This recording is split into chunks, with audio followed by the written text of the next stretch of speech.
हरि ओम. Corona न करोती. योगदास श्री जय गणेश जोशी लिखित आध्यात्मिक लेख क्रमांक 21. न करोती. मोठे विस्मय वाटते की मानवाला स्वतःचीच फार घृणा आहे. सबंध दिवस रात्र मिळून मानव एक पळही स्वतःजवळ कधीही असत नाही. सकाळी उठला की तो भराभर आवरून कचेरीत जातो.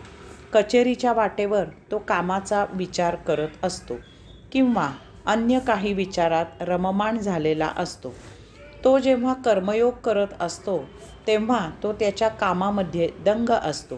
तेथे तो कामानिमित्त सहकाऱ्यांजवळ कामाची चर्चा करत असतो. कचेरीमधून घरी येताना तो घरचा विचार करत असतो किंवा अन्य काही विचारात रममाण असतो. घरी आला की कुटुंबियांसमवेत किंवा दूरदर्शन किंवा चॅनेल म्हणा पाहत असतो. जेवताना अन्य गप्पा सुरू असतात. सुट्टीच्या दिवशी मित्र भेटले की त्यांच्याजवळ गप्पा. समारंभात नातेवाईकांजवळ गप्पा. रात्री गाढ झोपतो किंवा स्वप्नामध्ये रममाण असतो.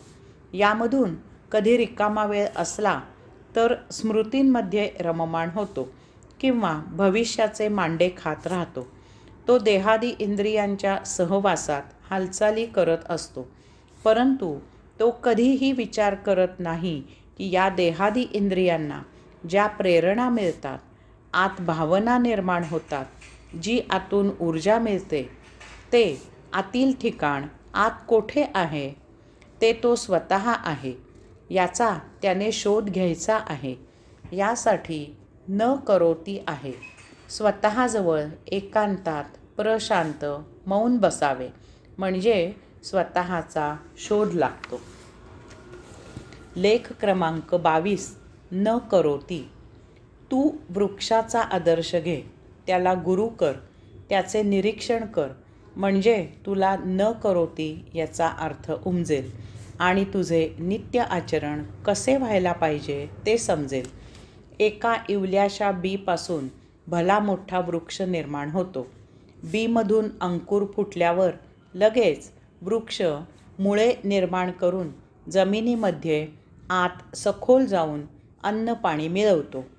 तसेच वर वाढत राहून हवा सूर्यप्रकाश मिळवतो.